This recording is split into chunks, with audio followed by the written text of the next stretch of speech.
Hello everyone and welcome back to the channel. So बहुत अरसों पहले मैंने 69 बीपीएससी का 1 से 75 क्वेश्चंस मैंने करवा दिया था, बट 76 से 150 was pending from my end. So मेरा ऑब्लिगेशन था वो चीज़ कंप्लीट कराने का। सो अभी मुझे थोड़ा सा टाइम मिला है, बैंडविड्थ मिला है, तो ये वीडियो होने वाला है 76 से 150।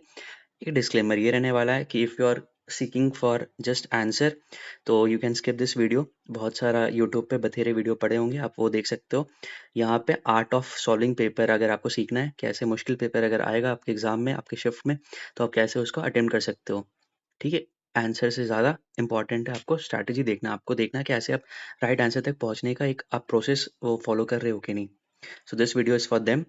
और बगल में मैंने फ़ोन भी रख लिया है, तो आंसर की से अपन मिलाते भी चलेंगे। सो एक रियल टाइम पेपर एनालिसिस होने वाला है, क्योंकि मैंने 69 बीपीएससी नहीं दिया था।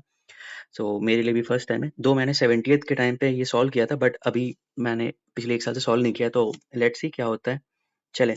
और इसमें हो सकता है कि आपका बहुत ज़्यादा चीज़ होगा, आपको नॉलेज आपका ज़्यादा होगा obviously, which is very much probable, क्योंकि मेरा उतना नॉलेज नहीं है, उतना नॉलेज होराइज़न नहीं है। आपसे ज़्यादा आपका ज़्यादा होगा मुझसे, बट स्टिल देखते हैं क्या-क्या हो सकता है। Let's start. पहला सवाल है, विच ऑफ द फॉलोइंग स्टेटमेंट्स। एक और चीज़ 75 1 से 75 वाला का लिंक मैं डाल दूँगा कमेंट सेक्शन में। यहाँ पे आई बटन आपको दिखेगा, शायद दिखेगा, वो आप देख लेना, ठीक है? और स्टार्ट करते हैं 76 से। Which of the following statements about Lord Mayo's resolution of 1870 are correct? Lord Mayo, Mayo का नाम सुनते ही मुझे आना चाहिए फाइनेंशियल डिसेंट्रलाइजेशन। अब देखो, अगर सवाल 70th बीपीएससी का पूछता, तो वो डायरेक्ट पूछता financial decentralisation is related to whom? तो answer would have been Lord Mayo, but they have gotten a bit layer by layer, वो उसको क्या कहते हैं, अंदर घुस रहे हैं। तो मुश्किल पेपर बनाने का क्राइटेरिया वही है कि जो ऊपर का जो सरफेस लेयर है, उसके नीचे वो जाएँगे, एंडोडर्मिस के जाएँगे, एपिडर्मिस के नीचे जाएँगे, मेसोडर्मिस के नीचे जाएँगे, एक्टोडर्म के पास पहुँचेंगे। ऐसा चलेगा वो चीज़, ठीक है? तो अपने को आइडिया होना चाहिए, जैसे मायो का सवाल आ गया, तो बस फाइनेंशियल डिसेंट्रलाइजेशन मत पढ़ो, उसके नीचे भी पढ़ो। तो इसको सॉल्व करते हैं।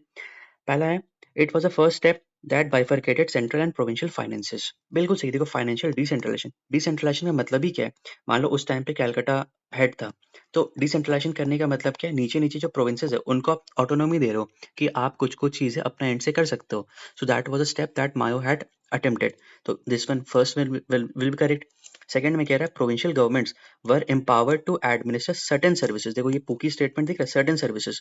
ये क्या कह रहा है कि प्रोविंसेस में जो गवर्नमेंट था, उनको हम एम्पावर किए। मायो का रेज़ोल्यूशन 1870 से एम्पावर किया गया है कि वो कुछ-कुछ सर्विसेज में कर सकते हैं, एम्पावर किया गया। तो बिल्कुल सही ना, डिसेंट्रलाइजेशन का मतलब ही वो है। फाइनेंशियल डिसेंट्रलाइजेशन का मतलब क्या है? आप प्रोविंसेस को ऑटोनॉमी दे रहे हो। तो 1 एंड 2 विल बी गोइंग, साथ में जाएँगे। 1 एंड 2 ये सही होना चाहिए। ये काट दो, ये काट दो। अब ए और बी में 50-50 में जहाँ पहुँचे हो, अब यू हैव ऑब्लिगेशन, आपको करना ही है।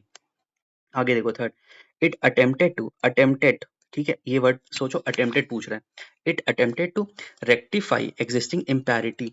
अब कुछ भी पहले का इम्पैरिटी था, मतलब कुछ भी जो इक्वल नहीं था। पैरिटी मतलब इक्वल होता है ना। यहाँ से मुझे ग्लोबल जेंडर गैप इंडेक्स का मेरे को रैंक बताना है इंडिया का, ठीक है? तो ये कह रहा है, it attempted to rectify existing imparity. Attempt कर तो सकता है ना, थर्ड वाला भी पॉजिटिव स्टेटमेंट लग रहा है, क्योंकि मायो का, अच्छा, मायो से आपको एक और चीज़ याद आना चाहिए। मायो के टाइम पे ही 1871 में सेंसस स्टार्ट हुआ था, है ना? सेंसस को उसने किया था डब्ल्यू डब्ल्यू हंटर। और 1872 में आया था Indian evidence act, Indian evidence act. अभी इसका नाम क्या चेंज हो गया, आप मुझे बताना। और इसको मायो को प्यार था प्रिजन रिफॉर्म से, तो जो मंडेले वाला था वहाँ पे उसने जाके बहुत सारा रिफॉर्म भी किया था। Last statement, it focus on the actual needs of the provinces. बिल्कुल सही है। जो एक्चुअल नीड है प्रोविंसेस का, कि प्रोविंसेस कैसा होना चाहिए, उस पे उसने काम किया था। तो fourth one is going correct. तो 1 2 3 4, ठीक है, डी होना चाहिए इसका आंसर। 76 का मैं देख लेता हूँ। 76 का डी है, ठीक है। 77 पर आओ।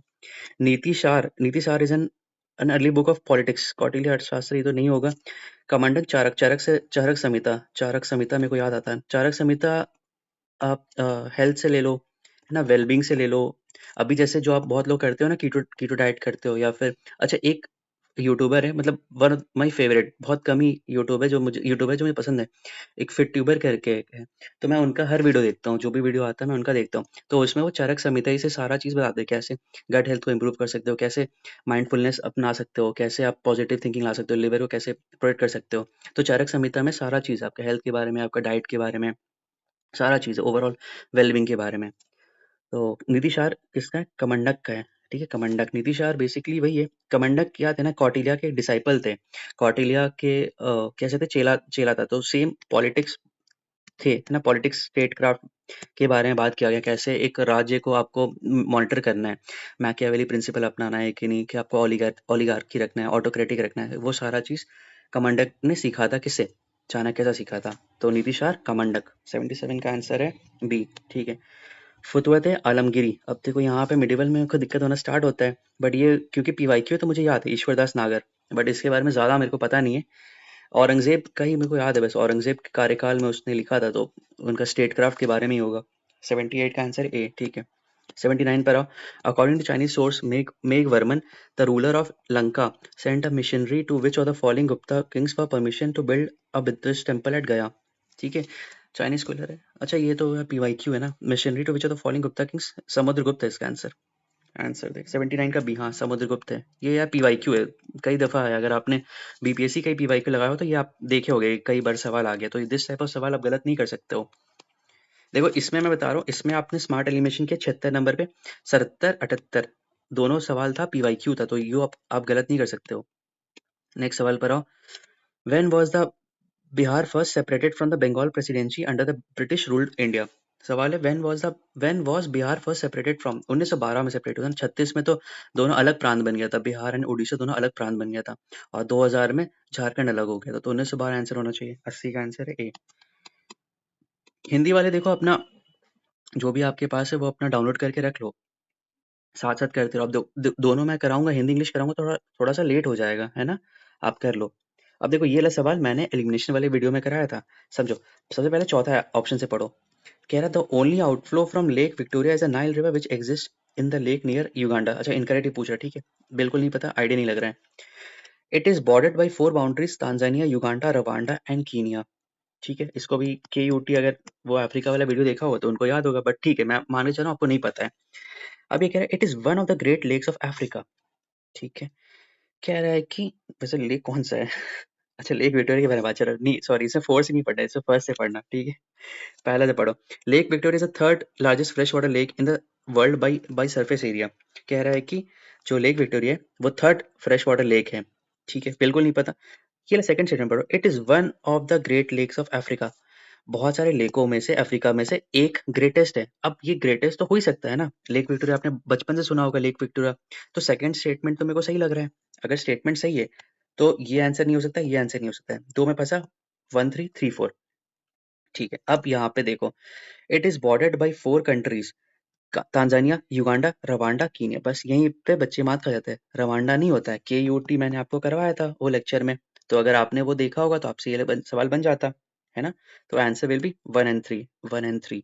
तो 1 is incorrect, is the largest, ये वाला इनकरेक्ट है, and this 1 is incorrect. 2 and 4 is correct. ठीक है। तो ओनली वाला देके काटना मत, पूरा सेंस पढ़ना। ठीक है। यहाँ पे देखने के लिए बस ये था, it is one of the great lakes of Africa. ये वाला जहाँ पे दिखेगा ना, दिस इज सिग्नलिंग, एक पूकी स्टेटमेंट है, इस पे आप थोड़ा सा गौर फरमाएं, है ना। चलिए नेक्स्ट सवाल पर आए। Consider following statement regarding the heat wave. Heat wave के बारे में कह रहा है, heat wave is considered if the maximum temperature of a station reaches at least 30 degree centigrade और मोर फॉर प्लेन्स। सेकंड है, heat wave is considered the maximum temperature of station reaches at least 40 degree centigrade for more hilly area. अब मुझे बताओ, hilly area में ज्यादा temperature, कम temperature होगा या plane में कम टेम्परेचर होगा? ऑब्वियसली हिली टेम्परेचर का, हिली एरिया। आप शिमला और बिहार में किसका टेम्परेचर कम होता है? आप हिल स्टेशन या फिर वेकेशन में कहाँ जाते हो? बिहार जाओगे या फिर शिमला जाओगे? ऑब्वियसली। तो ये 40 डिग्री तो गलत हो गया ना। 40 degree has been swapped to 30 degree centigrade. ये यूपीएससी का सवाल है, यूपीएससी ऐसे ही करे, दो स्टेटमेंट में they just swap the statement. ठीक है, दोनों स्टेटमेंट को दोनों स्वैप कर देते हैं। समझ में आ गया? तो इसका answer will be neither 1 neither 2। 82, 82 का आंसर है। 82 का आंसर है डी। समझ में आ गया? ये वाला जैसे बड़ा स्टेटमेंट आएगा ना, बहुत लोगों को नहीं पता होगा, आयोग या फिर यूपीएससी डजंट वांट कि आप उसको ये चीजें एकदम रटो। यहाँ पे साफ दिख रहा है यार, 30 डिग्री 40 डिग्री हिली एरिया में कैसे आप टेम्परेचर बढ़ा सकते हो। नाइस, नेक्स्ट बढ़ो। ठीक है, 83 के सवाल पे आते हैं। 83 में क्या कह रहा है? Christopher Columbus, Frederick Magellan, Jacques Cartier. अच्छा, फर्डिनेंड मैगलन तो मुझे याद है, पोर्टुगल। मैं क्रिस्टियानो का फैन हूँ थोड़ा, तो फर्डिनेंड मैगलन का वो पोस्ट किया था ना एक बार CR7 ने, तो वो से मैं कर सकता हूँ। डी का 1 में मार दूंगा अगर, तो ये तो ठीक है, डी का 1। मैगलन से पुर्तगाल, पुर्तगाल के है ना वो। 83 का आंसर है ए। ठीक है, ए का 3 हो गया। क्रिस्टोफर कोलंबस याद कर लो, क्रिस्टोफर कोलंबस इटली के हैं। जेक्स कार्टर नाम से ही लग रहा है ना, कार्टियर फ्रांस है, और ड्रेक ड्रेक यूके से। मैगलन मुझे याद था बस, तो उससे मैं बना लिया। चलो नेक्स्ट सवाल पर आओ। The Emirates of UAE Sharjah, यहाँ पे मैच भी होता है ना। Abu Dhabi, Dubai, Sharjah. Sharjah में तो होता है, अबू धाबी भी होता है, दुबई में भी होता है। दुबई, शारजा, जेदा। जेदा सऊदी अरेबिया। जेदा, जेदा तो नहीं होगा। उम ओमान का फजूरा, रस, रियाद, रियाद, दमन, तैफ, शारजा। शारजा तो होगा, ये वाला तो काट सकता हूँ। Sharjah, Abu Dhabi, Ajmer. Abu Dhabi भी सही है। बहरीन कुवैत कैसे हो सकता है? अजमैन उल कुवैत, हाँ यही होगा। 84 का, ए 84 का आंसर है ए। ठीक है, नेक्स्ट सवाल पर आओ। The river Swarnarekha originates near which of the Nagri. Nagri पठार, नगड़ी से निकलता है। ठीक है, 85 का। चलो नेक्स्ट सवाल पर आओ। Which of the which of the following national park wild life sanctuaries are in Bihar. Valmiki है, वाल्मीकि का लोकेशन बताना। अभिमान मुंगेर में। ठीक है, दूधवा तो नहीं है, दूधवा तो झारखंड में। गजनेर, गज से मुझे गुजराती लग रहा है, तो वही होना चाहिए, पता नहीं, correct me if I am wrong. तो 86 का 1 and 4 will be correct. 1 and 4, 86 का आंसर है ए। ठीक है, 87 पर आओ। गैंजेटिक डॉल्फिन के बारे में बात किया गया है। चौथा ऑप्शन से पढ़ो। It has been recognised as national India's national aquatic animal. Positive statement हो सकता है ना यार, गैंजेटिक डॉल्फिन इतना तो रिकॉग्नाइज इंडिया कर ही सकता है। Navigation and hunting are carried out using echolocation. बिल्कुल सही है, इको के थ्रू वो लोग करते हैं। It does not have an crystalline islands rendering it effective blind. ठीक है, ब्लाइंड अब ये है कि नहीं मुझे नहीं पता। ठीक है, the gangetic dolphin has been categorised as endangered. बिल्कुल सही है यार, उसका पोचिंग होता है ना, तो ये भी सही है। तो 1 3 4 के साथ मैं जा रहा हूँ। ये हट गया, ये हट गया। अब दो ऑप्शन बचा, 50-50 बचा है ना। अब यहाँ पे रिस्क लेना है मुझे। सेकंड स्टेटमेंट कह रहा है does not have a crystalline islands rendering it effectively blind. कहीं कहीं तो पढ़ा हूँ यार ये। वो जो क्या, मैं नेट जियो वगैरह देखता हूँ और डिस्कवरी देखता हूँ, तो उसमें बेयर ग्रिल्स का देखता हूँ, और डज नॉट हैव अ थोड़ा सा नेगेटिव स्टेटमेंट लग रहा है मुझे। It does not have a negative, जैसे मैं अगर रहता तो मैं कंफ्यूज हूँ यार। सी और डी में, दोनों में से। It does not have a crystalline islands rendering it effectively blind. Effectively blind, effectively कह रहे हैं ना, इफेक्टिवली ब्लाइंड। पॉजिटिव स्टेटमेंट मारता मैं, 1 2 3 4 ऑल द अबव ही मार सकता था मैं। ठीक है, देखता हूँ इसका। 87 का आंसर है डी। थोड़ा सा देखो यहाँ पे 50-50 लेते, मैं भी यहाँ पे फंस चुका हूँ ना, मुझे भी यहाँ पे सी और डी में मारता। यहाँ पे पता नहीं, घर पे बैठा हूँ तो मुझे ऑल ओवर मर रहा है, बट हो सकता था गलत, एंड वहाँ पे हॉल में शायद गलत मारता, बट ठीक है, आप समझ गए ना कैसे एलिमिनेट करना है। The other name of river Gandak is, Narayani होता है ना ये तो। ठीक है, पुकी सवाल ये भी कई दफा आया है PYQ। कह रहा हूँ ना, PYQ कितना ज्यादा इंपॉर्टेंट है। Gold is found in Jamui. Gold Jamui में 89। ये सब सवाल गलत नहीं होना चाहिए। द त्रिवेणी कैनाल गंडक नदी पे है। 90 का, 90 का सी। ठीक है, हाँ ये बड़ा सवाल है। Rich rich placer deposits of gold deposits are found in Ghana coast and gold bearing veins are found in Brazil. पता नहीं। At some point of time this continents were joint together along. बिल्कुल सही है, drift तभी तो हुआ था। तो सेकंड स्टेटमेंट इज करेक्ट। और पहला स्टेटमेंट क्या है, उसको वो कर रहा है, असर्शन कर पा रहा है। Rich places of Ghana, Ghana and cold bearing are found in. बिल्कुल सही है। अच्छा देखो, रीजनिंग तो उसका वही बता रहा है ना, कि ड्रिफ्टिंग हुआ है, जो हमारा जो सी फ्लोर स्प्रेडिंग हुआ है, या फिर जो कॉन्टिनेंट ड्रिफ्ट हुआ है, तो इसी कारण से हुआ है। तो जो चीज घाना में आपका गोल्ड मिल रहा है, तो पहले ब्राजील में मिलता था। तो they are both justifying each other. Both A and true are is a correct explanation. एटलांट ड्रिफ्ट वाले बात ही करें। 91 का आंसर ए है। हाँ ठीक है, समझ में आ गया ना। तो इससे आप क्या करना, अब प्रीलिम्स जो 70 बीपीएससी का सवाल जैसा पूछते हैं, वो पूछते हैं कि ड्रिफ्ट थ्योरी किसने दिया है, कॉन्टिनेंटल ड्रिफ्ट थ्योरी किसने दिया, सी फ्लोर स्प्रेडिंग किसने दिया। अब यहाँ पे 1 लेयर आगे चले गए वो। समझ में आ गया कैसे अटेम्प्ट करना है। Very good. 92 नंबर पर आओ। ये तो आपने सर का अगर लेक्चर लगाया होगा तो आपका ये सवाल बन जाना चाहिए, है ना। धारवाड़ धारवाड़ क्रम का चट्टान कहाँ पे पाया जाता है? धारवाड़ क्रम का चट्टान पाया जाता है, ओल्डेस्ट आर्कियन रॉक सिस्टम होता है जो बिहार है ना। धारवाड़ ये वाला पार्ट धारवाड़ का हो गया। विंध्या ये वाला पार्ट हो गया, लाइमस्टोन के लिए मशहूर है। तो 4 वाला, बी का 4 हो गया, बी का 4 हो गया। Quaternary and tertiary rock system ऊपर हो गया, टर्शियरी में चंपारण वाला एरिया हो गया। डी का 2, ए का 3 होगा।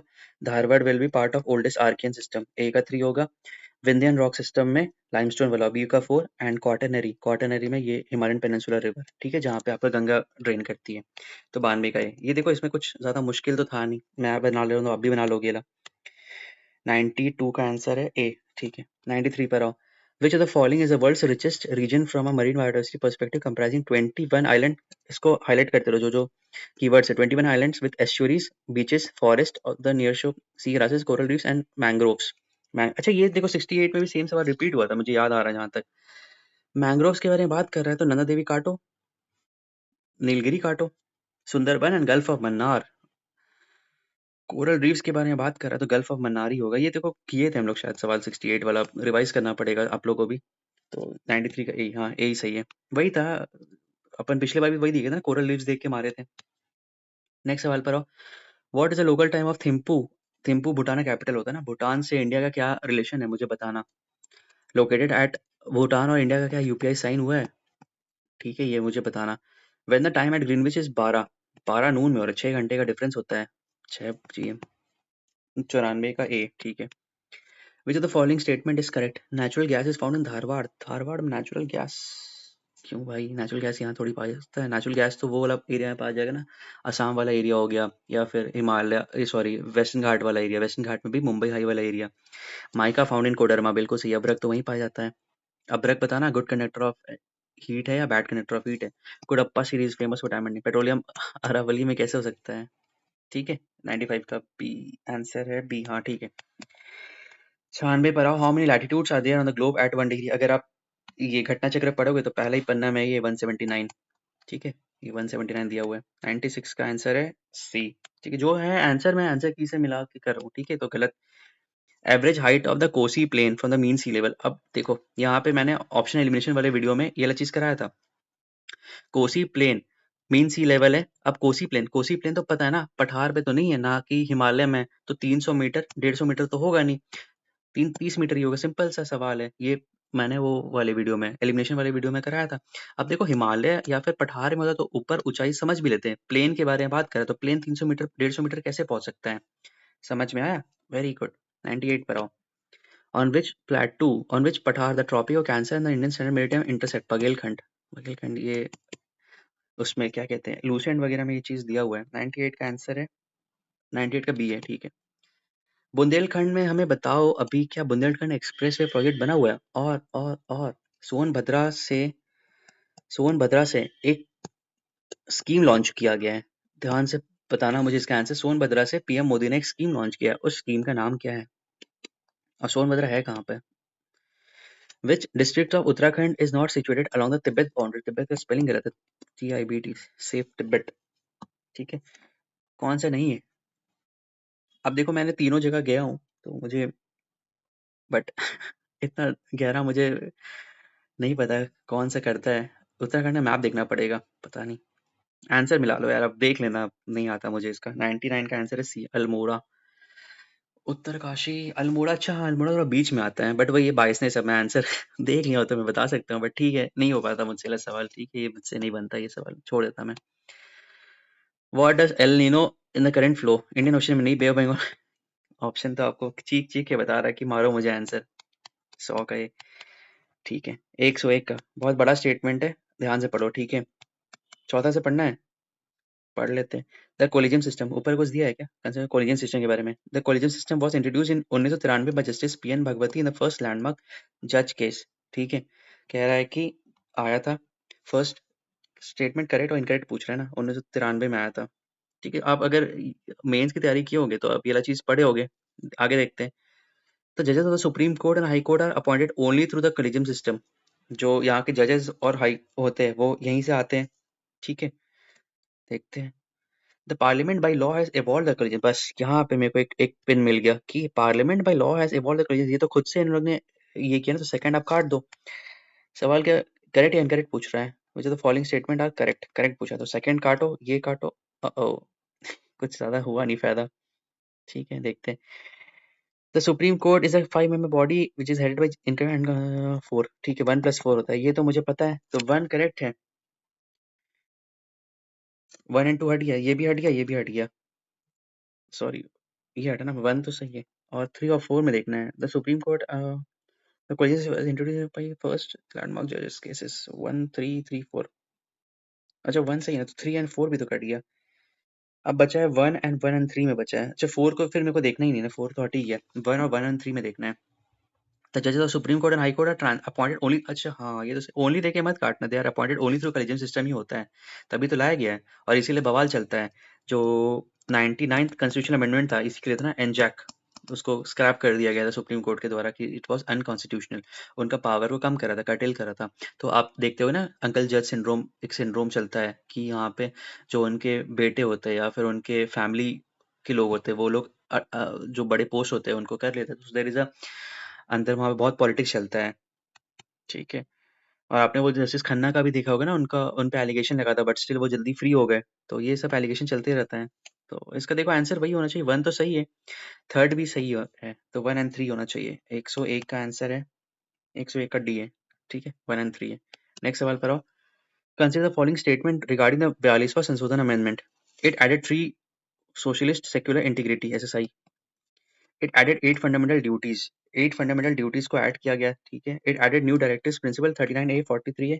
ऑप्शन देखते हैं क्या पूछ रहा है, इनकरेक्ट पूछ रहा है, ठीक है, इनकरेक्ट पूछ रहा है, ठीक है। It granted power to the president in consultation with election commission to disqualify members of the state legislature, ये तो दिया था, 4 तो सही लग रहा है, तो ये हट गया, ये हट गया। 1 2 एंड 2 3 में खेलना है मेरे को, ठीक है। इनकरेक्ट पूछ रहा है ना। It added three words to the preamble socially secular integrity, ये तो किया ही था ना, सोशली सेक्युलर इंटीग्रिटी किया था, तो पहला तो हट, यार तो 2 एंड 3 ओनली आंसर आ गया मेरा। इट एडेड 8 फंडामेंटल ड्यूटीज गलत है। It added new directives 39A 43 47 पहले से क्यों ऐड करेगा यार संशोधन, ये तो पहले से था ना 47, ये देख के मैं काट देना चाहिए था, पता नहीं मैं देखा क्यों नहीं ये चीज, ठीक है। 47 तो यार ओरिजिनल कॉन्स्टिट्यूशन में था ना, तो ये तो हो ही नहीं सकता है, अमेंडमेंट से थोड़ी आ सकता है 47, ये तो पहले से था। 47 क्या है आपके हेल्थ के बारे में कहता है ना, हेल्थ के बारे में कहता है 47। 43A बताना और 43 बताना कोऑपरेटिव सोसाइटी से रिलेटेड है कि नहीं, ठीक है। नेक्स्ट सवाल पर आओ। 102 का आंसर देख लेता हूँ, 102 का आंसर है सी, ठीक है। 103 पर आओ। The specification required for community to be declared as a scheduled tribe, indication of primitive trait होना चाहिए, डिस्टिंक्टिव कल्चर होना चाहिए, शाइनेस ऑन कॉन्टैक्ट विद, बिल्कुल सही है। ये सब देखो पूकी स्टेटमेंट होता है सारा, इसको ले ही जा रहा है ना। आप शेड्यूल्ड ट्राइब तभी करते हो ना जब वो बेखौफ है, मतलब दुनिया से वो दूर है, उनका अपना ही चीज चल रहा है और हम लोग को वो चीज होना भी नहीं चाहिए। वेरे एल्विन और जवाहर नेहरू ने यही तो बताया था, खाका कमेटी रिपोर्ट में भी यही कहा गया है कि आप ट्राइबल को उनके हिसाब से जीने दें, सबसे पूर्वज तो वही है ना, उनका सारा चीज़ चलना चाहिए, हम उनको अपने तरफ थोड़ी ढाल सकते हैं, उनका अपना है। तो answer will be all of the above. आप मुझे बताएं कौन सा ट्राइब है जिसको फर्स्ट टाइम वोट करने का अधिकार दिया गया था। 103 का डी सही है। From which country the Indian constitution has taken reference to the idea of fundamental rights, fundamental rights कहाँ से लिया गया, यूएसए से लिया गया है, ठीक है। आयरलैंड से डीपीएसपी आपको याद आना चाहिए, कनाडा से सारा चीज़ फेडरल के बारे में बात किया गया, सेंटर स्ट्रांग होना चाहिए। यूके से हमारा पार्लियामेंट्री प्रिविलेजेस लिया गया है, ड्यू प्रोसेस, जितना भी चीज़ है पार्लियामेंट से रिलेटेड सारा चीज़ हम लोग यूके से लिए। नेक्स्ट सवाल पर आओ। Untouchability is abolished by which article 70, the authority to determine the number of जजेस in a high court rest with, ये किसके पास अथॉरिटी है, प्रेसिडेंट के पास अथॉरिटी है। पॉलिटी वाला सर ने वन शॉट कराया है, वो आप देख सकते हो। The fifth schedule deals with the governance and protection of the interest of which other scheduled tribes होते हैं। In which case did the supreme court of India give for the first time the doctrine of basic history, Kesavananda Bharati case, तो landmark judgement case है ना ये, तो आपको हमेशा याद होना चाहिए। आप कमेंट में बताना 1967, अरे यार मैं लिख ही देता हूँ, 19 लिख ही दिया तो छोड़ो फिर, क्या मैं केबीसी कराऊंगा कभी। Communist party of India Marxist, communist party of India Bahujan Samajwadi party. अब देखो इसमें भी मैं एक ट्रिक बता रहा हूँ कैसे आपको करना है। पहले कम्युनिस्ट पार्टी ऑफ इंडिया आएगा, उसके बाद मार्क्सिस्ट और लेनिस्ट अलग होगा ना। तो आप सबसे पहले देखो, आपको याद आना चाहिए 1924 में ही हुआ था ना कम्युनिस्ट पार्टी ऑफ इंडिया, तो 1924 24-25 के आसपास था, ठीक है, तो 25 में ये हुआ। अब उसके बाद ही communist party of India Marxist अलग हुआ होगा, तो 64 में अगर आप मार सकते हो। बी का 3 पहले देखो, बी का 3, ये काट दो, ये काट दो, बी का 3 है, ए का 1 है, हाँ ठीक है, 1964 है, बहुजन समाजवादी पार्टी है 1984 है, और अपनी ममता दीदी का है 1998, ठीक है। ये सारा आपको याद होना चाहिए।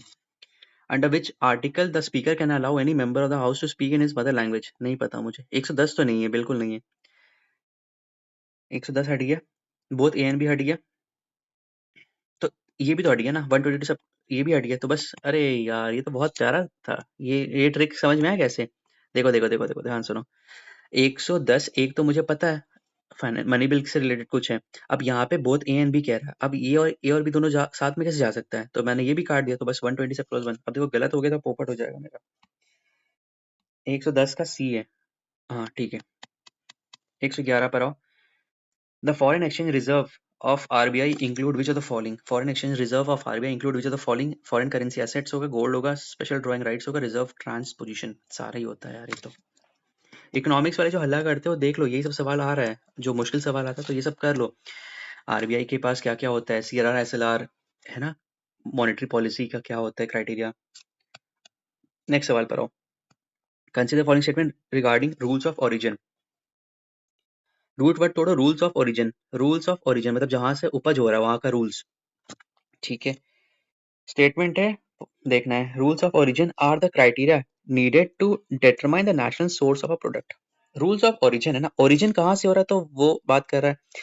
डिटरमाइन करना national source of the product, बिल्कुल सही है ना। आप मान लो आप लीची उगाए हो, है ना, मुजफ्फरपुर के बगीचों से आपने लीची उगाया, अब आप ट्रांसपोर्ट कर रहे हो, अब आप एक्सपोर्ट कर रहे हो, उसको फिनलैंड भेज रहे हो, तो देयर शुड बी, वहाँ के जो कस्टम अथॉरिटी होंगे उनको तो पता होना चाहिए ना कि भाई ये आ कहाँ से रहा है, where is the rule of origin, कहाँ से ओरिजिन आ रहा है। तो ये स्टेटमेंट तो सही जा रहा है मेरा, अगर अगर मैं रूट वर्ड को तोड़ा हूँ, सही तोड़ा हूँ। रूल्स ऑफ ओरिजिन, ओरिजिन जहाँ से मेरा ओरिजिन हो रहा है वहाँ का मैं रूल्स लगाया हूँ। जैसे मान लो मैं जलंधर का हूँ, तो मैं यहाँ का रूल्स लगा रहा हूँ कि मैं यहाँ से क्या क्या रूल्स लगा सकता हूँ, है ना। तो ये सारी चीज होगा। तो rules of origin are the criteria needed to determine the national source of product. तो ये तो पहला स्टेटमेंट सही जा रहा है। सेकंड स्टेटमेंट कह रहा है, rules of origin helps the custom agencies to know what regulations and fees apply to a given product. समझ में नहीं आया, इसको रहने देते हैं। They are used for the purpose of trade statistics. अब देखो कुछ भी हम ला रहे तो भाई ट्रेड स्टैटिस्टिक्स को तो मापदंड तो होगा ही। थर्ड स्टेटमेंट पॉजिटिव स्टेटमेंट है। Fourth statement, their importance is derived from the fact that the duties and restriction in several cases depend upon the sources of imports। बहुत बड़ा है, नहीं पता समझ में नहीं आ रहा है, लेकिन सुन के अच्छा लगा, इंग्लिश अच्छा लगा मुझे। 1 और 3 तो मुझे सही दिख रहा है, ये काट दूंगा, ये काट दूंगा, 1, 3, 4 या all of the above. Their import, अब 4 तो ऑलरेडी सही है, 4 देखना ही नहीं। अब 2 पे देखो, rules of origin help the custom agencies. Custom agency को हेल्प करा, रूल ऑफ ओरिजिन कोई हम अगर लाए, कानून लाए, तो दैट विल हेल्प सम और दी अदर सरकारी मुलाजिम to know what regulations and fees apply to. देखो मैं तो सारे ही मार दूंगा, जो होगा देखा जाएगा। 112 का डी, 112 का आंसर है डी, ठीक है। समझ में आया, थोड़ा मुश्किल सवाल था, बट आप धीरे धीरे उसे तोड़ो, इसको रूट वर्ड में तोड़ो इसको। एक और बड़ा सवाल है यार, तो डेटा दिख रहा है मुझे, मैं इसका यार कोई आइडिया नहीं है, डेटा में नहीं कर सकता हूँ। 113 का आंसर है सी। अब देख लेना यार, जिसको समझना है समझ लो। 2 और 3 सही है ना, ये सही है, ये सही है। अब हमसे नहीं हो पाता, इतना डेटा हमें याद नहीं हो पाता है। नेक्स्ट सवाल पर आओ। Human capital formation. Human capital formation मतलब आप किसी को बेहतर शिक्षा दे रहे हो, उसका इंटेलेक्चुअल बढ़ा रहे हो, ठीक है, इज अ कॉन्सेप्ट। तो अभी जैसे हम लोग इम्पार्ट करें, कैविला पीसीएस आपका ह्यूमन कैपिटल फॉर्मेशन कर रहा है, which enables individuals of country to accumulate more capital. ये तो है ही नहीं। ह्यूमन कैपिटल फॉर्मेशन, आप उसका बुद्धिमत्ता, आप उसका चेतना, आप विकास कर रहे हो, ये कैपिटल के बारे में कोई जिक्र नहीं होता है। तो 1 काट दो, ये काट दो, ये काट दो। इंक्रीजिंग नॉलेज, ये हो सकता है। इंक्रीजिंग स्किल्स लेवल, ये भी हो सकता है। 2, 3, अच्छा ऑप्शन है ही नहीं ये सब। Increasing the knowledge, skills level and capacity of people of the country, ये तो बहुत ही जनरिक स्टेटमेंट है। 4 तो सही होगा। अब 4 सही है, 3 और 4, इट इंक्रीज स्किल्स लेवल। 3, 4 दोनों सही होगा, 3 और 4 दोनों होगा। 114 का 114 का डी दिया यार इसने, ओनली 4 दिया, डोंट नो व्हाई। बहुत ज्यादा, ये तो 4 तो सही होगा, बट 3 में न्यू स्किल्स भी इम्पार्ट तो करता ही है। पता नहीं, अब आयोग ने भाई यही दिया है, तो ओनली 4 मार्क कर लेना, ठीक है। मैं रहता तो मैं 3 और 4 मारता। क्या खराबी है, स्किल्स भी तो इम्पार्ट ही कर रहा है। ह्यूमन कैपिटल फॉर्मेशन में कोई एक नया स्किल्स ही दे रहा है ना, जैसे जैसे मान लो पीएम विश्वकर्मा हो गया, तो ह्यूमन कैपिटल फॉर्मेशन तो करा ही रहा है। इंडिजिनस चीजें और नया नया चीज को दोनों को कर रहा है। भारत जन में भी, ठीक है, भारत जन हो गया नेशनल, फिर मैन्युस्क्रिप्ट वाला है, उसमें क्या पुराना चीज और नया चीज का एमलगेमेशन हो रहा है, तो that is increasing the skills level ना। जो हमारे कारीगर लोग हैं या फिर जिनका, उनको तो स्किल्स इम्पार्ट हो ही रहा है। I would have gone with 3 और 4, बट आयोग ने आंसर 4 दिया, तो आप 4 मानना। बैंक्रप्सी, इंसॉल्वेंसी इन बैंक्रप्सी से तो मुझे वो राज शमान और उसका विजय माल्या का वो याद आता है। क्या कहता है वो, मतलब राज शमानी में वो है कि कोई भी जाए अपना इमेज को सुधार सकता है। चलो, इंसॉल्वेंसी एंड बैंक्रप्सी थोड़ा सा बता देता हूँ। इंसॉल्वेंसी क्या होता है ना, आप अभी उधार में हो, ठीक है? आपने अपने दोस्त से बहुत सारा पैसा लिया, आप उधार में हो और बैंकरप्सी क्या है मतलब खत्म आपका मतलब पूरा लिक्विडेट हो गया, अब कुछ बचा ही नहीं आपके पास। ये एंड कंक्लूजन होता है, एंड गोल हो गया, एंड गेम हो गया। और उधार में मतलब एक प्रोसेस चल रहा है कि ठीक है यार, ठीक ही है, उधार ही चल रहा है ना। अब इंसॉल्वेंट मतलब पूरा बैंकरप्ट नहीं हुए हैं, ठीक है? तो सवाल देखो, bankruptcy refers to a financial state in which an individual entity is unable to pay off the डेब्ट एज दे बिकम ड्यू। समझ में नहीं आया? Insolvency refers to a legal process where the assets or the debtors are liquidated or recognized for the नहीं, ये तो bankruptcy का है। बैंक्रप्सी में लास्ट में क्या होता है ना, आप लिक्विडेट करते हो, नीलामी करते हो। पहले की मूवी में आपने देखा होगा ना, स्वर्ग मूवी देखे हो, वो गोविंदा और विनोद खन्ना नहीं, अ, अरे यार वो बहुत अच्छे एक्टर है, वो उनके अक्षय कुमार के ससुर जी, उनका नाम मैं भूल रहा हूँ। तो वो दोनों का मूवी था, तो उसमें वही होता है ना, जब उनका लिक्विडेट हो जाता है सारा चीज, बैंकरप्ट हो जाते हैं, तो सारा उनका नीलामी हो जाता है, उनका महल बिक जाता है। Bankruptcy is a state whereas insolvency is the conclusion। बस यहीं पे तो मात खा गया। इन बैंक्रप्सी कंक्लूजन हो गया, बैंक्रप्सी में आप हो गए हो, नीलाम हो गए हो, खत्म, tata bye bye good bye.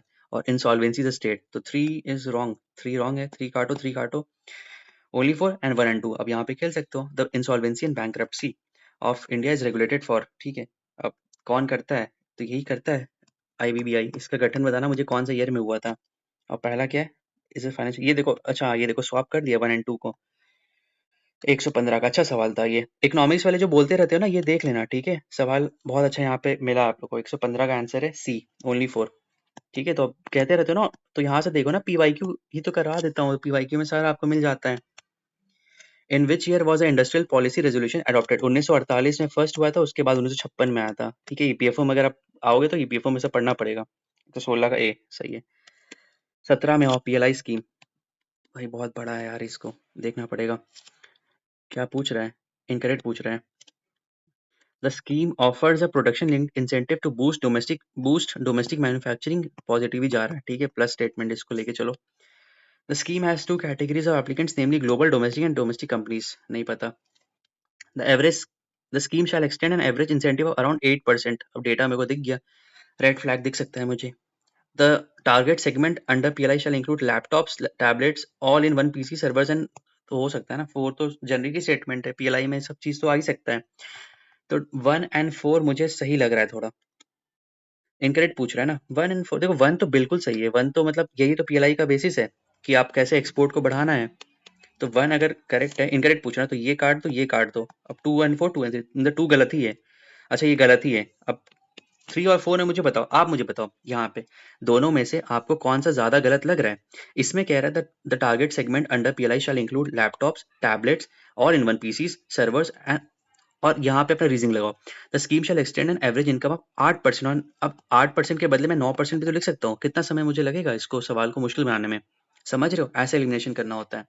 तो मैं अगर रहता तो मैं इसका मारता answer two and three, two and three. Answer को देख लेता हूँ। 46 का ना आंसर, 46, नहीं 117 है, कितना है? 117 का आंसर, 117 का आंसर है, डी है। नाइस, सही है सवाल। ये जब सवाल आएगा मुश्किल इस टाइप का आता है तो मजा आता है सॉल्व करने में। अब वो एकदम लप्पू से सवाल आ जाता है जिसमें लो बताओ स्वामित्व स्कीम कब लॉन्च हुआ था, क्या हुआ था, तो यार नहीं बन पाता है मुझसे ये सब सवाल। या आपसे भी नहीं बन पाता होगा अगर इनकरेक्ट पूछ रहा है ना। It is a central sector scheme under ministry of mines. स्वामित्व और मिनिस्ट्री ऑफ माइंस क्या ही, स्वामित्व तो अपना वो हो गया ना, पंचायती राज वाला जो मैपिंग करता है ड्रोन्स के थ्रू। तो this is wrong, one is wrong. Incorrect पूछ रहा है तो ये हट गया, रॉन्ग पूछ रहा है ना, तो रॉन्ग पूछ रहा है, इनकरेक्ट। इनकरेक्ट मतलब वन एंड थ्री, ये वन एंड फोर, मतलब ये हट गया, ये हट गया। अब वन तो थ्री एंड फोर में देखना है, टू इज करेक्ट, इसको रहने दो।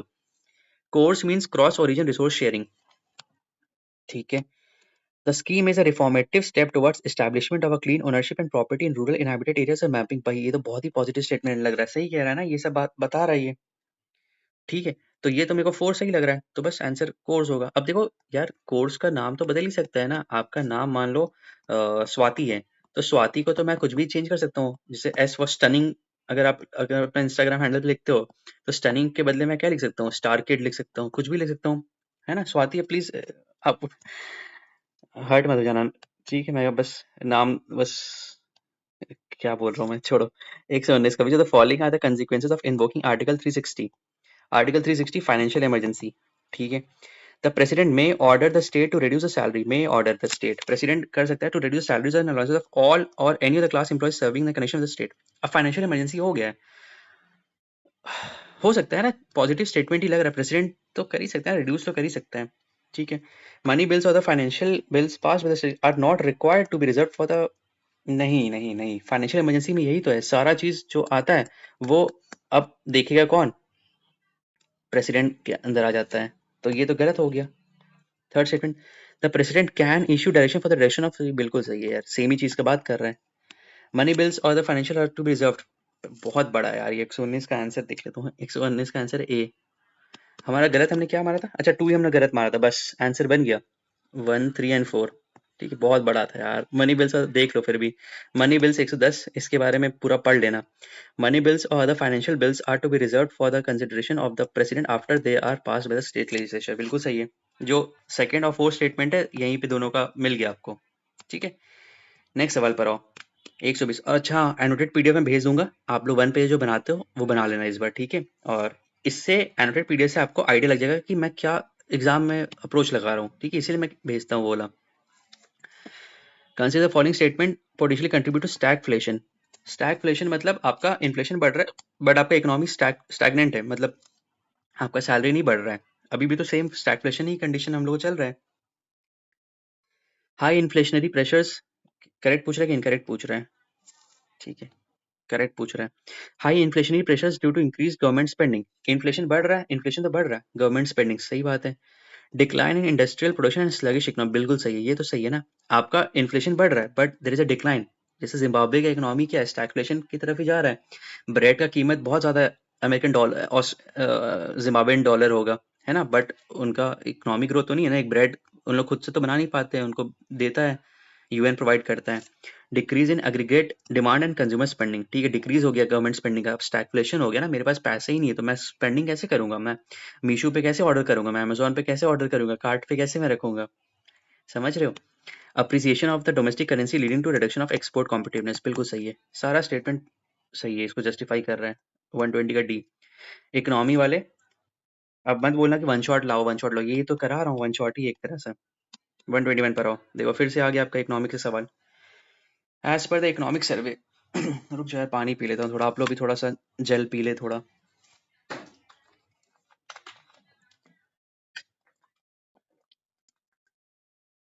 बट मजा आ रहा है इस सवाल सॉल्व करने में, मुझे इस टाइप का सवाल ही सॉल्व करने में थोड़ा अच्छा, इसमें इंटरेक्शन हो पाए आपसे ज्यादा, आप भी चीजों को रिकॉल कर सको। बट आप देखना ये वाला वीडियो देखने के बाद आपको बहुत कॉन्फिडेंस आएगा। As per the economic survey 2023, 23 का इकोनॉमिक छोड़ दूं क्या, देख लेता हूँ। Consider following about trends of FDI, FDI का ट्रेंड कह रहा है, ठीक है, यूपीएससी में तो बोलते हैं इट इज कंसिस्टेंटली डिक्रीजिंग या इंक्रीजिंग, तो काट दे देते हैं, यहाँ पे देखो it has decrease due to less participation private sector, भाई वाह, प्राइवेट सेक्टर का कम हुआ है, ये कैसे हो सकता है। It has increase compare to pre pandemic level, FDI कह रहा है ना, एफडीआई अब डेटा देखना पड़ेगा।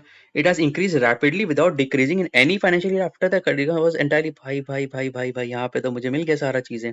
देखो देखो ध्यान सुनो क्या क्या कह रहा है ये कह रहा है इट हैज इंक्रीज रैपिडली, पहला तो मुझे रेड फ्लैग यहाँ मिला, without decreasing in any financial year after the telecom sector was entirely reform, बस यहाँ पे रेड फ्लैग दिया, थ्री काटूंगा मैं, थ्री काटा थ्री काटा, फोर तो सही है, टू में देखो it has increase compare to the pre pandemic level, pre pandemic level से एफडीआई हमारा इंक्रीज कैसे किया है?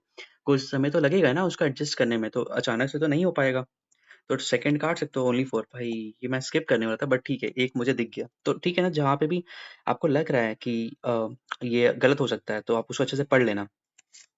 चलो नेक्स्ट सवाल पर आओ, what is the current population of गया डिस्ट्रिक्ट, नो आइडिया, आंसर देखो इसका 122 का आंसर, अच्छा डिलीटेड ही है, ठीक है, देख लेना यार। अब अब कहाँ कौन कौन डिस्ट्रिक्ट में पढ़ोगे, तो कोई सेंस नहीं बनता ना, पढ़ने में मतलब जाना सारा डिस्ट्रिक्ट का, कोई सेंस नहीं बनता, डिलीट हो ही गया ना सवाल। Which are the following statement about non plan expenditure central government is correct, अब देखो एक होता है प्लान एक्सपेंडिचर, एक होता है non plan expenditure. Plan expenditure मतलब मैं मान लो कुछ चीज प्लान करने वाला हूँ, मैं अगर अपने दोस्त का बर्थडे प्लान कर रहा हूँ, तो मैं प्लान करूंगा ना कि इसके लिए मेरे को कैंडल चाहिए, मेरे को वो टोपी चाहिए और केक चाहिए, लड़के तो इतना नहीं करते, खैर लड़कियां ही करती है, लड़कों को तो क्या ही है वो, बस अगर आप इंजीनियरिंग से पढ़े हो तो आपको जीपीएल के बारे में, छोड़ो, ठीक। Leave it. ठीक है, देखो नॉन प्लान एक्सपेंडिचर क्या होता है, जहाँ पे आप कोई प्लान नहीं करते हो, अचानक से वो इम्प्रॉम्प्टू होता है ना? आप इम्प्रॉम्प्टू वर्ड समझ रहे हो, जो आप एक्सटेम्पोरी, अगर आप डिबेट वगैरह में आपको इंटरेस्ट होगा तो अचानक से आपको टॉपिक मिल जाता है, उस पे आपको प्रेजेंट करना था।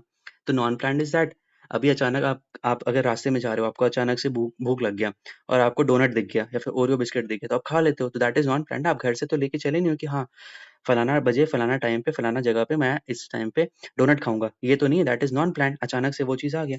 अब यहाँ पे कमेंट सेक्शन, क्या बोल रहा हूँ, ऑप्शन पढ़ो। The expenditure is on interest payment, नहीं पता मुझे। The expenditure is on science and technology. अब आप बजट और इकोनॉमिक सर्वे में देखते होगे कि सरकार आवंटित करता है कि यार इतना पैसा मैं R&D को दे रहा हूँ, इतना पैसा मैं साइंस एंड टेक को दे रहा हूँ, इतना पैसा मैं MG नरेगा को दे रहा हूँ। So this is plan expenditure. The expenditures on agriculture, कृषि के लिए भी सरकार अपना पहले से आवंटित कर देता है। तो they both comprise of plan expenditure. But non plan expenditure में क्या होगा, इंटरेस्ट पेमेंट। इंटरेस्ट पेमेंट तो वेरी करता है ना, आपका मान लो रशिया या फिर USA ने टैरिफ लगा दिया तो इंटरेस्ट तो आपका बढ़ते घटते रहता है, वोलेटाइल है। बस क्या समझाया हूँ मैं, वाह, I am proud of myself. 123 का ए। चलो नेक्स्ट सवाल पर आओ। Which of the following is not true about globalization and its impact on India. कौन सा ट्रू नहीं है ग्लोबलाइजेशन के बारे में और इसका इम्पैक्ट के बारे में, ठीक है? It has expanded trade in goods and services. Not true about globalization, कह रहा है ये तो पॉजिटिव है ना, तो किया ही था। It has led to greater flow of FDI, बिल्कुल सही है, FDI आया था हमारा, क्या कहते हैं, जब ग्लोबलाइजेशन हुआ तो FDI आया था।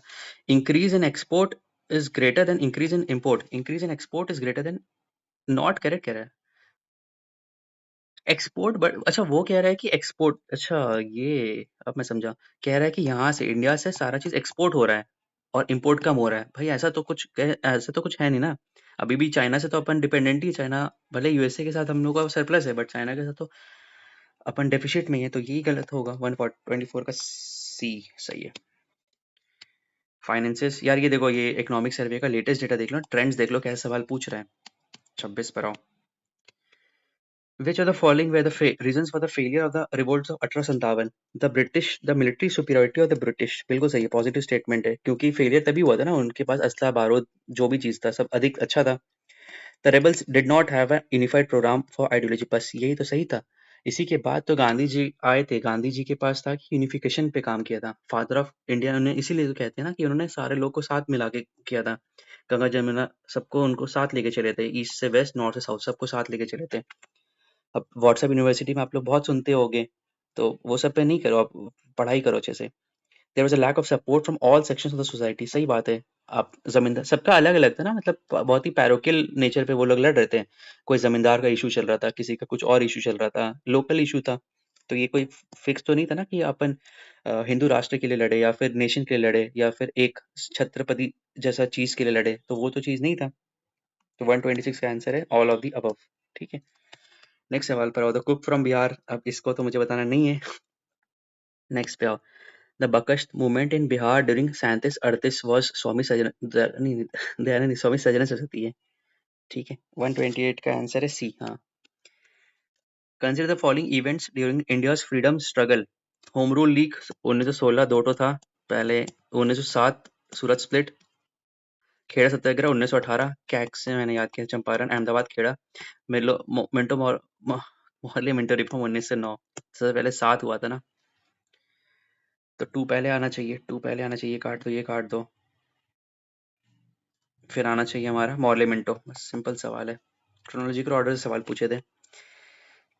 Lord Lytton is not associated with which of the following. Lord Lytton is not associated with which of the following. Strachey commission से रिलेटेड है, arms act, vernacular press, Ilbert bill से भी रिलेटेड है। किससे रिलेटेड नहीं है? इल्बर्ट बिल तो रिपन लाया था, sorry sorry, Ilbert bill Ripon लाया था ना।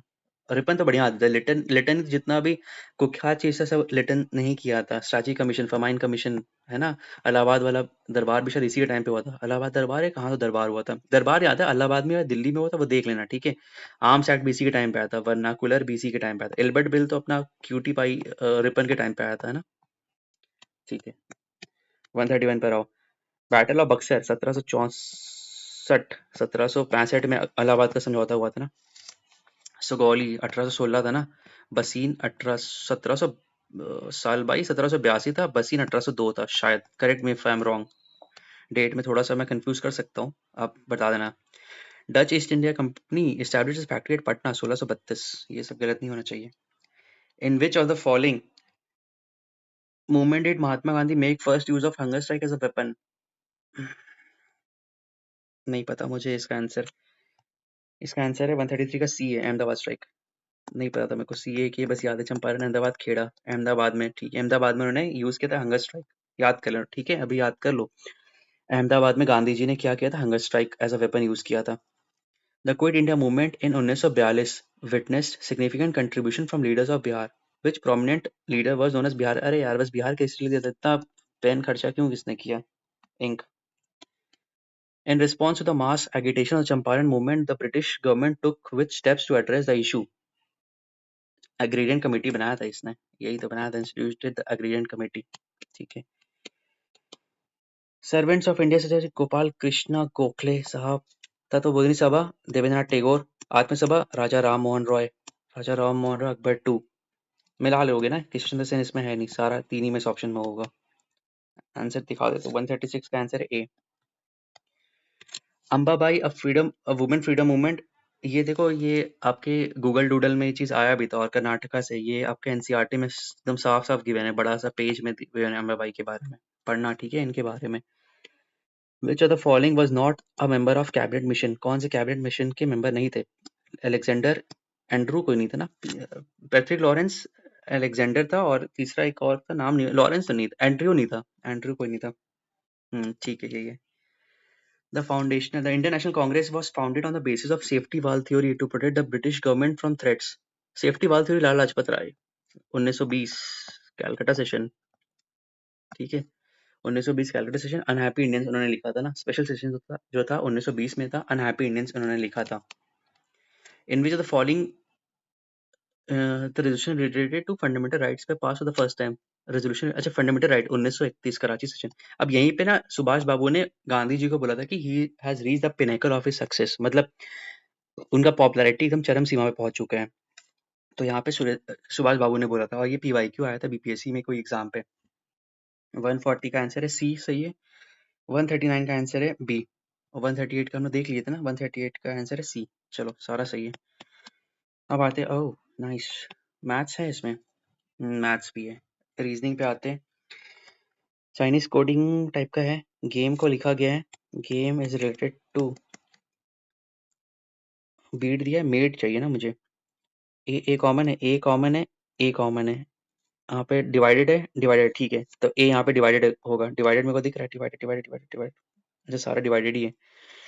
ई क्या है? ई है परसेंटेज, परसेंटेज परसेंटेज। अरे भाई सारा सही है यार, करना ही पड़ेगा। M, M M M M M M into है, तो एम इंटू होगा। ये काटो, ये काटो, ये दोनों में से है। डी क्या है? डी है इन, एम मेरा क्या हो गया? मेड में देखना है, मेड में देखना है। एम हमारा, हमने एम को देखा है, इंटू देख लिया है। ए हमारा सॉर्टेड है, ई हमारा है, तो डी क्या बचा? एक लौता एक ही चीज बचेगा, हैश बचेगा। फिर इंटू हो गया, डिवाइडेड हो गया, इंटू हो गया, डिवाइडेड हो गया। अब यहाँ पे देना D, D D D D D into है, ठीक है, ये वाला है। 141 का आंसर है सी। ठीक है, ये चाइनीज कोडिंग था। नेक्स्ट सवाल पर आओ। क्यू ट्रेवल्स टू, अरे यार इस टाइप का डायरेक्शन सेंस में बहुत दिक्कत होता है मेरे को। सवाल कह रहा है Q travels towards east, M travels towards north, S travels, रुको पहले मैं इस पे छोटा सा बना के देता हूँ वरना पोपट हो जाएगा। क्यू ट्रेवल्स टुवर्ड्स ईस्ट, ये नॉर्थ, ये साउथ, ये वेस्ट, ये east. Q travels towards east, Q जाते हैं इस साइड, ईस्ट की तरफ जाते हैं, ठीक है। M travels towards north, M का डायरेक्शन नहीं पता। S and T travel in opposite, T travels towards right of Q, ये लेफ्ट हो गया, ये राइट, तो टी यहाँ पे जा रहा है, ठीक है। S and T travel in opposite direction, अगर टी साउथ है तो एस ऊपर तरफ होगा, ठीक है। M travels towards north, M ऊपर की तरफ जा रहा है, नॉर्थ की तरफ जा रहा है, तो which of the following is definitely true? M and S travel in opposite direction, नहीं, एम नॉर्थ है, साउथ भी, और एस भी नॉर्थ है, तो ये हट गया। S travels towards west of, west का तो कोई बात ही नहीं है। T travels towards north, T south की तरफ है, एम एंड एस ट्रैवल से, अच्छा हाँ, वाह, आसान था यार, मतलब मुश्किल नहीं था। 142 का डी। मैं खामखा अपने आप को ओवर एस्टिमेट कर रहा हूँ, ठीक है। 143 बड़ा स्टेटमेंट लग रहा है यार, क्या है? A plot, a man, Ramesh, who owns a plot of land of 100 square yards increases his plot of land by acquiring 10% more from his neighbor Suresh, who also owns 1000 square yard lands. देखो, दो दोस्त है, एक रमेश है, एक सुरेश है, दोनों के पास 100 स्क्वायर यार्ड है, 100 है, ठीक है। Man who owns increases his plot of land by acquiring 10% more from his neighbor Suresh. अब देखो, रमेश सुरेश से 10% लैंड ले लेता है, तो 10% लिया तो ये 100 का 10% कितना होगा, 110 होगा, ये तो पता है ना, 100 प्लस 100 इंटू 10/100, तो 110 हो गया हमारा, ठीक है। अब जैसे ये सुरेश बाबू ने इसको 10% दिया, तो अपना भी तो नुकसान होगा ना, इसके पास तो अनगिनत तो चीज नहीं है, इसका भी नुकसान होगा। इसका नुकसान कैसे निकालोगे, 100 माइनस 100 इंटू 10/100, को बहुत बेसिक बता रहा हूँ, ठीक है। 100 माइनस 10 कितना होता है, 90, तो इसके पास हो गया 90, इसके पास हो गया कितना, 110। आगे बढ़ो, आफ्टर 2 साल ही sells back 10% of the total plot to the neighbour. कौन बेचता है, अच्छा रमेश ही बेचेगा ना, ठीक है। 2 साल के बाद उसका रियलाइजेशन होता है कि यार उसने बहुत बुरा किया, तो क्या करता है, 10% ऑफ द टोटल प्लॉट बेच देता है, नेबर को देता है। अब 10% निकालो, 110 का 10% कितना होता है, 110 प्लस 110 इंटू 10/100, ठीक है। 11, 11 किसको दे देगा, तो इसके पास 110 माइनस 11 कम हो गया। समझ में नहीं आया, वापस से बताता हूँ, देखो देखो देखो। एक है हमारा सुरेश, एक है हमारा रमेश, 100 दोनों के पास है। रमेश का 10% सुरेश ने हड़प लिया, तो इसके पास कितना हो गया, 110 हो गया, जैसे मैंने बताया। इसका कम हो गया, 90 हो गया। अब क्या कह रहा है, 2 साल के बाद ये अपना 10% इसको दे देगा, तो इसका 10% देने का मतलब कितना है, 110 का 10% कितना होता है, 11, 11 ये इसको दे देगा। अब 11 इसको दिया, तो इसके पास कितना हो गया, 90 प्लस 11 हो गया 101 हो गया, और इसमें तो घटेगा ही ना, इसका 110 माइनस 11, 99। समझ में आ गया, तो सुरेश के पास कितना हो गया, 99 हो गया, और रमेश के पास कितना हो गया, 101 हो गया। समझ में आ गया, वापस से रिवाइंड करना जहां पे समझ में नहीं आया, बट मैंने बहुत अच्छे से बताया है। 100 दोनों के पास था, 10% रमेश ने सुरेश से बोरो किया, तो इसके पास हो गया 110। अब इसके पास कम हो गया, इसके पास कम हो गया, 90 हुआ। 2 साल के बाद इसको रियलाइजेशन हुआ कि इसने जो किया बुरा किया, तो ये 10% इसको देगा। अब 10% देने का मतलब क्या है, अपना तो हटाएगा ना 10%, और इसमें ऐड होगा, इसमें 99 आ गया, इसमें 101 आ गया, तो रमेश बाबू के पास ज्यादा आ गया। Ramesh land is more than Suresh, बस बन गया। अरे नहीं नहीं, अरे उल्टा लिख दिया हूँ यार। क्वेश्चन समझ में आ गया ना, यहाँ पे मैंने उल्टा लिखा है, रमेश सुरेश लिखा है ना।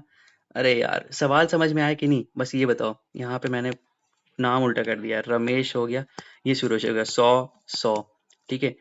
सुरेश उसको दिया ना नाम, यार बहुत कंफ्यूजिंग नाम है। कोई 10%, हाँ ठीक है, 10% इससे लिया है, 10% इससे लिया है, तो इसके पास कितना हो गया, 110 हो गया, इसके पास 90 हो गया। फिर रमेश देगा उसको 10%, 10% इसका कितना होता है, 11 कम कर दो, 99, और इसके पास 90 प्लस 90 10, 101 हो गया, तो सुरेश के पास ज्यादा हो गया, इसके पास ज्यादा हो गया ना, दो ज्यादा है। Suresh land is more than, ठीक है, 143 का बी। समझ में आ गया नाम यार, बहुत सुरेश रमेश दिया था, अच्छा खासा ए बी नाम देता। समझ में आ गया, बहुत अच्छा सवाल था, मुश्किल सवाल था ये, ठीक है, ध्यान से सुनना है, समझना है इसको। नेक्स्ट सवाल पर आओ। Find the odd pair of the following, millinery hats, brewery, alcohol, stationery, paper, snobbery, shoes. Brewery तो पता है, ब्रू ब्रू रूट वर्ड है, अल्कोहल से रिलेटेड है, स्टेशनरी पेपर से रिलेटेड है, ये तो सही है। ऑड पेयर पूछ रहा है, ये दोनों सही है। मिल, मिल से मेरे को याद आता है, मिल मिल जहाँ से तेल निकालते हैं, मिल। हैट से रिलेटेड तो नहीं होना चाहिए, 144 का आंसर है, डी है, पता नहीं यार, कोई आइडिया नहीं है इसका, ये मेरा गलत होता। आंसर ये है, ठीक है, मार्क कर लेना। स्नॉबरी, 132, 56, 210, 240, 72। डिफरेंस का ही लग रहा है, पहला स्टेप तो मेरा ये रहेगा, 6 2 4 5 24 का डिफरेंस आ रहा है, इसमें डिफरेंस आ रहा है 30 का, इसमें आ रहा 8 2 और 7 32 का डिफरेंस आ रहा है, 24 30 32, मतलब +2 चल रहा है कि 24। ऑप्शन देखते हैं, 156 में क्या है, 24 के बाद क्या आ सकता है, 24 के बाद 26 अगर ऐड करूंगा, 156 और 26, 156 और 26 ऐसे 182 ऑप्शन तो है। चलो देखता हूँ, अगर मैं 182 यहाँ पे लिख दिया, डिफरेंस 26 का है, इन दोनों के बीच में डिफरेंस कितना आ गया, 28 का डिफरेंस आ गया, बस बंद हो गया 182। समझ में आ गया ना, डिफरेंस था। पहला डिफरेंस देखो, 132 156 के बीच में डिफरेंस था 24 का, ठीक है, 210 240 के बीच में डिफरेंस है 30 का, 240 और 272 में डिफरेंस है 32 का। मेरे को यहाँ पे दिख रहा है 24 30 32, तो मैंने रैंडमली एक वर्ड एक तोड़ा, 26 मैंने दिया, तो 156 में मैंने जैसे 26 को ऐड करूंगा तो मेरा 182 आ गया, which is satisfying other condition. समझ में आ गया? देखो मैं फास्ट बिल्कुल नहीं जा रहा हूँ, मैथ्स के लिए कोई कोई बोलते हैं, मैं बिल्कुल धीरे धीरे जा रहा हूँ। ठीक है, आप इसको कैचअप करो।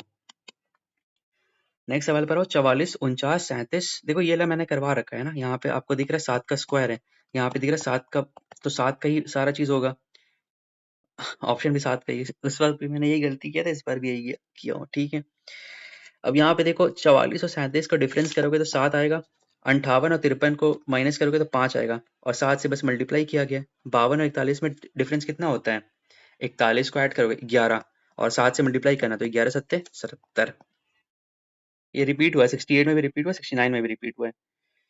नेक्स्ट सवाल पर आओ, in a one day match the total runs made by a team were 200 runs, of which 160 runs पे मेड बाय स्पिनर्स। 160 रन मिला है 200 में से। 80% the team consist of spinner, into 100 करोगे, दो 80%। ठीक है, 80% of the team consist of spinners in a one day cricket match the total runs made by team were 200, of which 160 runs were made by spinners. 160 run spinners है। अच्छा समझो, India का पूरा match चल रहा है, 11 लोग हैं, उसमें से 40 रन ही विराट कोहली, शुभमन गिल, कौन कौन है, और शुभमन गिल हो गया, श्रेयस अय्यर हो गया, और ऋषभ पंत हो गया, और जितने भी लोग हैं उन लोग ने बनाया, और स्पिनर्स में कुलदीप यादव, युजवेंद्र चहल हो गया, और जितने भी लोग हैं उन लोग ने बनाया। कंक्लूजन क्या है? 80% ऑफ द टीम। अब ये तो कुछ नहीं है ना, अब तो अरे अरे अरे अरे, 80% ऑफ टीम कंसिस्ट, ऐसा तो कुछ नहीं है ना। अब मान लो 0 पे विराट आउट हो गया, रोहित 0 पे आउट हो गया, शुभमन गिल 20 रन बनाया, श्रेयस अय्यर 14 रन बनाया, तो ऐसा तो नहीं है ना कि सारा लोग स्पिनर्स ही है, तो ये तो हटी है। तो ओपनिंग बैट्समैन स्पिनर्स, भाई ये कहाँ से कोई कोई सेंस बन रहा है? कोई सेंस, वो बोलता है नहीं अभिषेक उपमन्यु, कोई सेंस बन रहा है इस बात का? तो 1 इंटू दोनों काट दो, 147, 147 का डी। एंड अपने आप को कॉन्ग्रेचुलेट करना, अगर आप यहाँ तक सुने हो ये वीडियो। बाकी बहुत लोग होगा छोड़ दिए होंगे सब, बट समझ रहे हो कितना आपका बूस्ट हो रहा होगा कॉन्फिडेंस। ग्रेट लिखा हुआ है, great. Great is written as 7 18, इसका तोड़ो, 7 18 5 1 20। 7 तो दिख गया मुझे, 18 दिख गया मुझे। ई होता है 5, 5 को इसने 22 लिखा। ओ, ये पता है ना, दोनों को ऐड करोगे 27 होना चाहिए सम, तो इसने वही किया है, 5 को ऐड कर दिया है, और 23 बन रहा है, तो बस बन गया हमारा सवाल। ए 1 होता है, 1 को 26 किया होगा पक्का, बस दिख गया 26, और टी को एज इट इज लिख दिया। वॉवेल में आप ऐड कर दो उसका जो रिवर्स नंबर होता है। विग्रस का 22 होता है, आई का 9 होता है, विग्रस मतलब बी हो गया 22 22 22 22, ये हटा दो, ये हटा दो। आई 9 होता है, 9 होने के मतलब 18, 18 9 27, 18, ये भी सही है। लास्ट में 20 20 देखो ना, एस एस का कितना होता है? 19 होता है, बस पुकी। 148 का ए, 149 पर आओ, 57 मिनट हो गया यार, बड़ा सवाल था ये। 17 पी क्यू ना, 17 2 23 13, क्या लॉजिक है इसका? भी 23 हो गया, 8 हो गया, 3 हो गया, 19 हो गया। 17 से 2, अगर 26 से ऐड होता है ना, 27 ए होता है, 28 बी होता है। बी को मैं 28 लूंगा, 17 प्लस 11 हो रहा है, और डब्ल्यू फिर 23। नहीं, पहला लॉजिक फेल हो गया हमारा। 17 से 23 गया, प्लस 6, 2 से 6, 2 से 8 6 गया, 23 से सी, सी बोले तो ए हो गया हमारा 27, बी हो गया 28, सी हो गया 29, 23 से 29 गया, 6 प्लस 6, 13 से, अच्छा ठीक है समझ में आ गया। नाइस, अच्छा लॉजिक था ये। मतलब ये वाला और ये वाला में प्लस 6 का इजाफा हो रहा है। अब यहाँ पे देखो किसका इजाफा हो रहा है, 2 हो गया, 23 29 प्लस 6 का इजाफा हो रहा है, 13 19 प्लस 6 का इजाफा हो रहा है। ये तो नहीं होगा ना, ये हो गया हमारा, कितना हो गया, 17 और 23 प्लस 6 का इजाफा यहाँ भी हो रहा है। ठीक है, 2 और 8 प्लस 6 का तो इजाफा हो रहा है सारे में, पहला तो फिर लॉजिक सही जा रहा है। ठीक है, सेकंड में आओ, ये हो गया हमारा 26 और ये हो गया 28 +2 का जा रहा है, ये हो गया 11 और 13 +2 का जा रहा है, 11 और 13 22 24 26 28, ये भी लॉजिक सही जा रहा है। अब ये दोनों में देखो बहुत ही हौच पौच हो गया, मुझे पता चल रहा है। 23 एंड 26 +3 हो रहा है, 8 और 11 +3 8 और 11। अरे यार इस सारा में तो हो रहा है, कौन सा अच्छा ऑड वन, अरे शिट यार, shit shit shit shit shit shit, odd one पूछ रहा है, मैं क्या कर दिया। ये सही जा रहा है, ये देखो 23 है और सी का कितना होता है, 29 होता है, ठीक है। कौन सा फिर गलत है, ये 13 है, सारा तो सही जा रहा है, इसमें गलत फिर कौन सा है।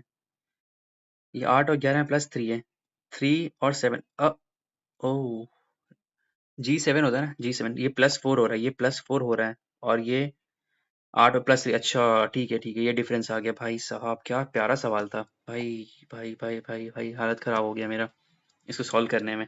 समझ में आया लॉजिक, यहाँ पे देखो सारा सेम दिख गया, बस यहाँ पे 3 और 7 के बीच 4 का डिफरेंस, और यहाँ पे 19 और 23। अरे यार फिर क्या है, 8 है और 11 +3 हो रहा है ना, 19 और 22, अच्छा +3 है, हाँ, ठीक है प्लीज, सही है, +4 ही है। ये लॉजिक है, यहाँ पे +4 का लॉजिक है, ये अलग है, एग्जाम कंडीशन में करना मुश्किल है इस सवाल को। नेक्स्ट सवाल पर आओ। 4 branches of a company are located at M and O P. M is in the north of N। अरे यार ये सवाल में तो दिक्कत होता है मुझे, चलो देखता हूँ। M is in the north of N, ठीक है, M जो है N इधर है, M के नॉर्थ में है, ठीक है, नॉर्थ साउथ वेस्ट। देखो मैं मत बोलना क्या बहुत बच्चा चीज कर रहा हूँ, मुझसे थोड़ा सा होता है problem. M is in the north of N at a distance of 4 kilometre, ठीक है, 4 किलोमीटर का डिस्टेंस है। P is in the south of O, P is in the south of O, जिक्र नहीं किया गया। N is in the southeast of O by 1 kilometre, N is in the southeast of O, N south east है, अगर ये south है या east है तो मतलब ये डायरेक्शन में होगा N, तो मतलब O इस साइड डायरेक्शन में है। समझ में आया कि साउथ ईस्ट तो ये डायरेक्शन हुआ ना, ये कह रहा है O का साउथ ईस्ट डायरेक्शन है, तो O अगर इधर है तो N मेरा इस डायरेक्शन में होगा, 1 किलोमीटर ये वाला, ठीक है। कह रहा है सवाल ओ, अब एक और कह रहा है P is south of O, P is south of O, P south है O का, P is south of O by 2 kilometre, ठीक है। What is the distance between P and M, अब ये डिस्टेंस मुझे निकालना है, P और M का दूरी निकालना है। ओ भाई साहब क्या सवाल है। हम्म, P और M के बीच में अगर डिफरेंस निकालना है, अगर मैं इसको ये कर दूं, इसको एक्सटेंड कर दूं, ध्यान से देखो, अगर ये एक्सटेंड करूंगा तो ये लंब बन गया, 90 डिग्री बन गया। ये अगर 90 डिग्री बना, ये 45 डिग्री, ये 45 डिग्री, ये 45 डिग्री बना, ये 45 डिग्री बना। ये दूरी मुझे 1 किलोमीटर पता है, N is in south east of ये, ठीक है, ये N 1 किलोमीटर मुझे पता है, ठीक है। अब अगर ये 45 डिग्री, ये 45 डिग्री, तो ये और ये बराबर होगा, x और x। ध्यान से सुनो, बताता हूँ अच्छे से, रुक जाओ, इसको मैं एक्सप्लेन करता हूँ। सवाल कह रहा है, इसको रुको मैं यहाँ से उठाता हूँ, अच्छे से बनाता हूँ इसको।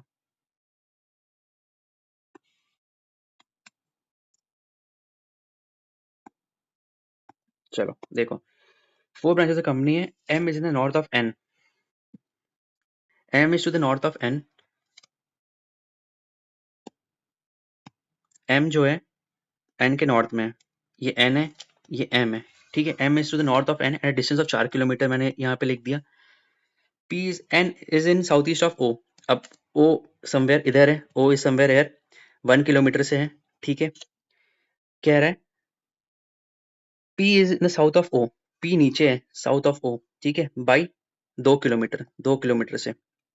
What is the distance between P and M, अब देखो इसको कुछ मत करो, P और M के बीच में हमें डिस्टेंस निकालना है, इसको तोड़ो, ऐसे ऐसे करो, यहाँ पे देखो ये लंब बन रहा है, अब ये लंब बन रहा है, ये 1 किलोमीटर है, ये एंगल होगा 45, ये एंगल होगा 45 डिग्री, ये 45 डिग्री होगा, this one will be 45 degree, दोनों बराबर हो गया। इसको अगर मैं x लूंगा तो ये भी x हो जाएगा।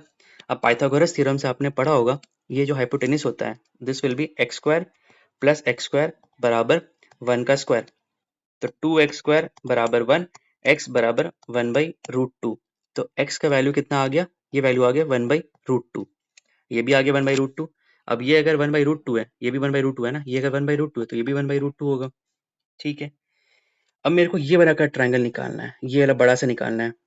अब देखो ये वाला 90 डिग्री है, ये भी 90 डिग्री होगा, ये भी 90 डिग्री, ये भी 90 डिग्री, ये क्या बन गया, स्क्वायर बन गया। ठीक है, ये स्क्वायर बन गया। तो अगर ये 1/√2 है तो ये भी 1/√2 होगा।